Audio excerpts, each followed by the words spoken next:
Hey, this is Sully for Antisocial News Body Count Report for Tuesday, November the 7th, 2017.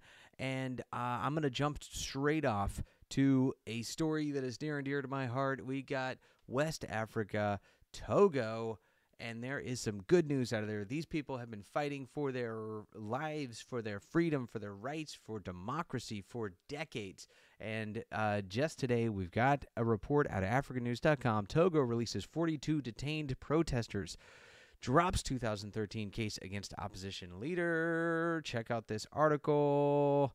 The Togolese government has further appeased the opposition by releasing 42 protesters detained since September and dropped a 2013 arson case against opposition leader Jean-Pierre Fabre.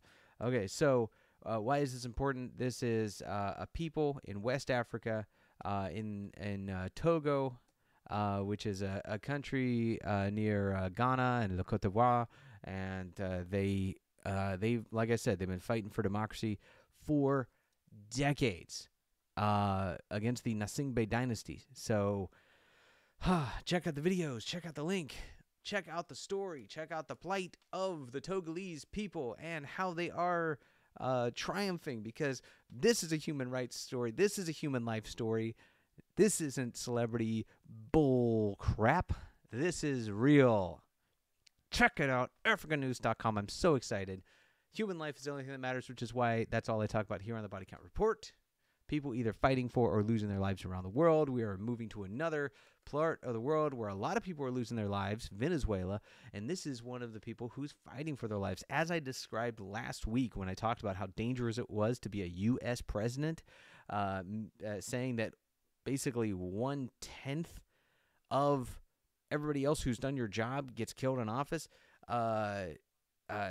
think of how much more dangerous it is in other countries where people are more likely to die violently than they are in the U.S.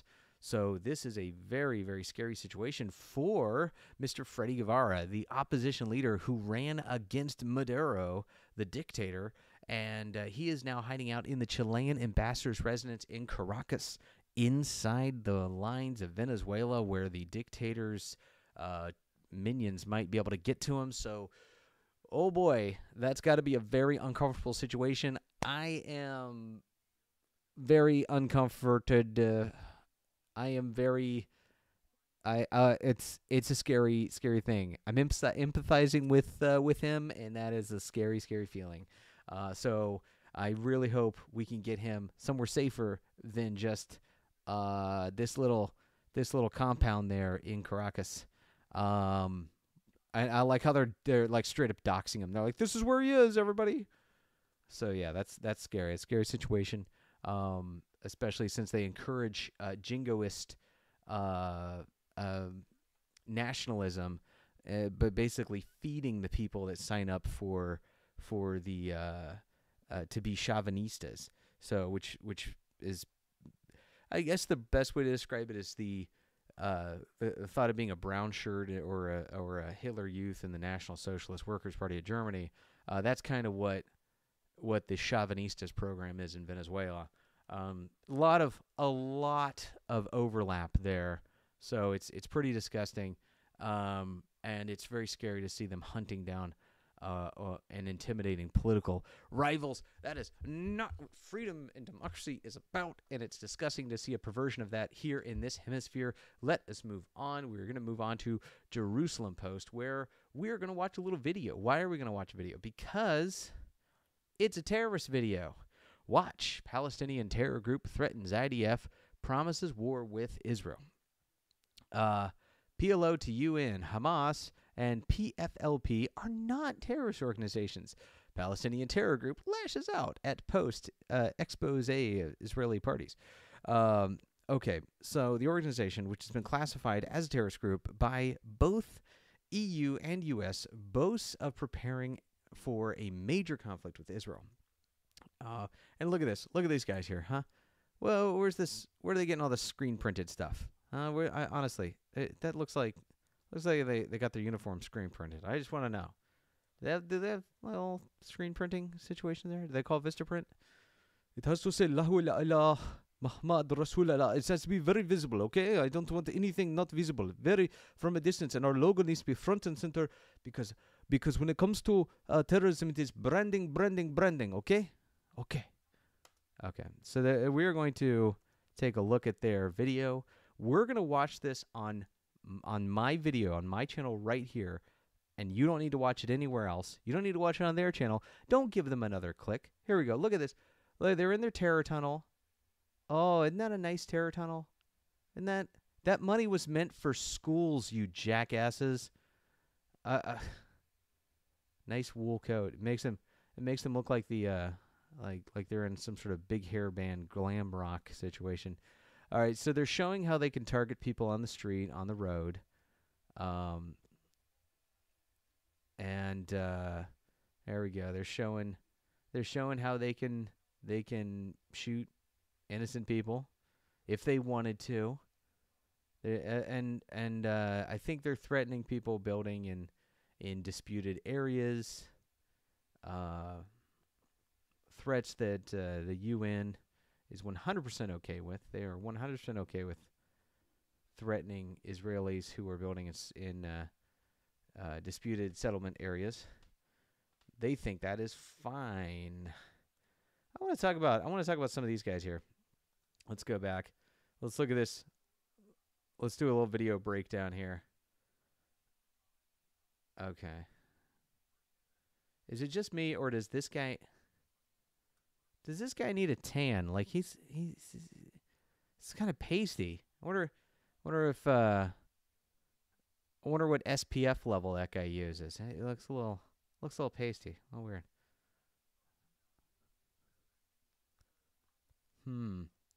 Also, let's take a look at that.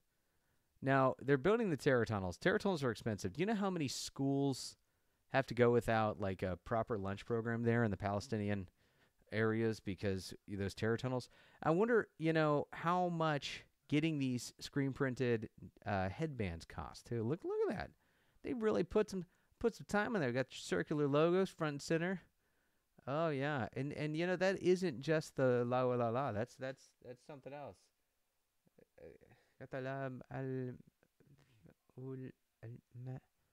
Yeah, I don't even know. That must be some other verse or statement. I don't know.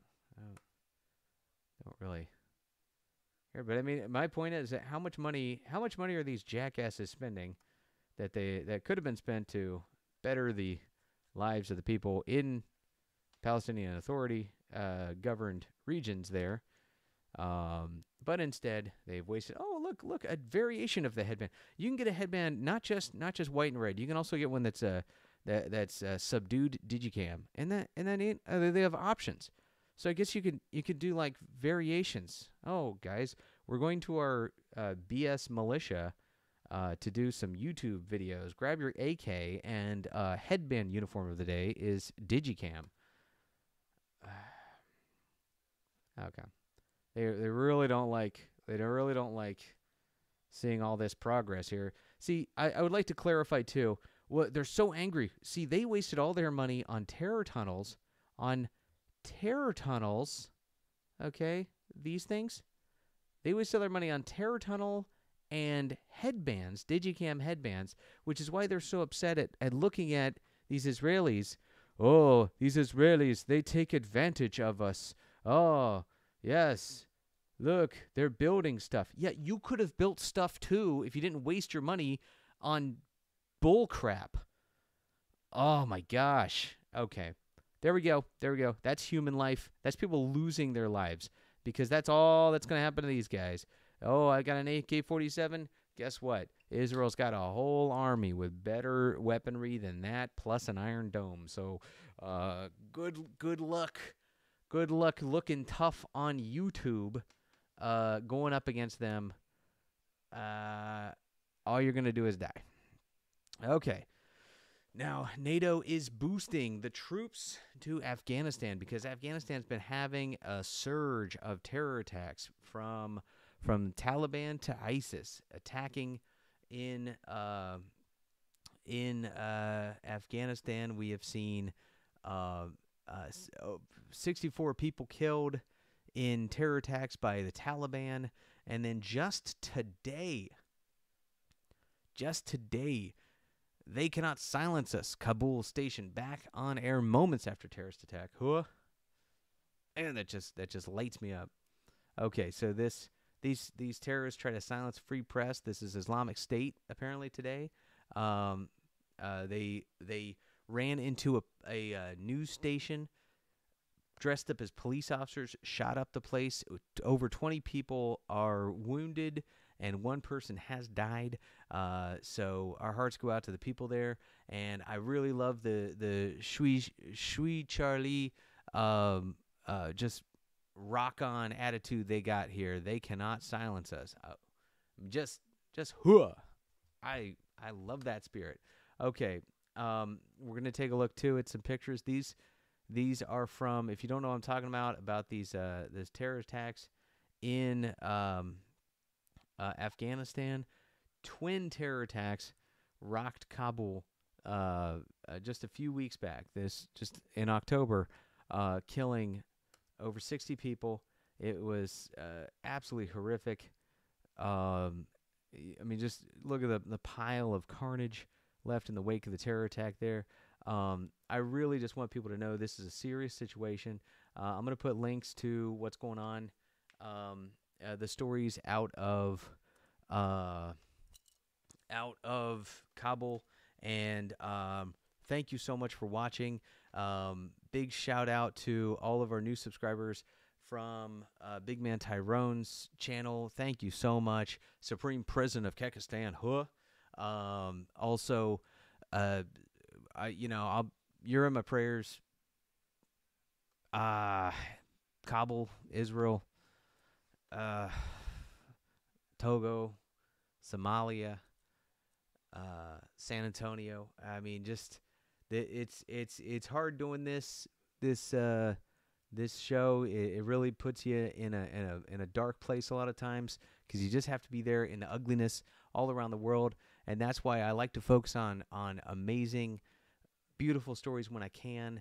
And that's why I love Marawi. That's why I still got the Marawi victory in the background. If you don't know what Marawi victory is all about, if you don't know what my picture is all about, look through my past body count report videos and learn about the triumph of the federal government and the moderate Muslims over the terrorists in Marawi. It's an incredible story about us humans defeating an inhuman, monstrous force like Islamic State in the Philippines. It's an incredible story. That's what it is, man. We are humans. This is our family. This is our planet, and we're in this together. Always fighting for our lives, and human life is the most precious thing. That's why I do what I do here. And thank you for liking, subscribing, comment. Let me know what you want me to talk about next. If you got some more stories from South America, I'm very interested in finding more sources about South America. So please hit me up in the comments and jump on our Discord. Cheers. I am Sully, and I'm out.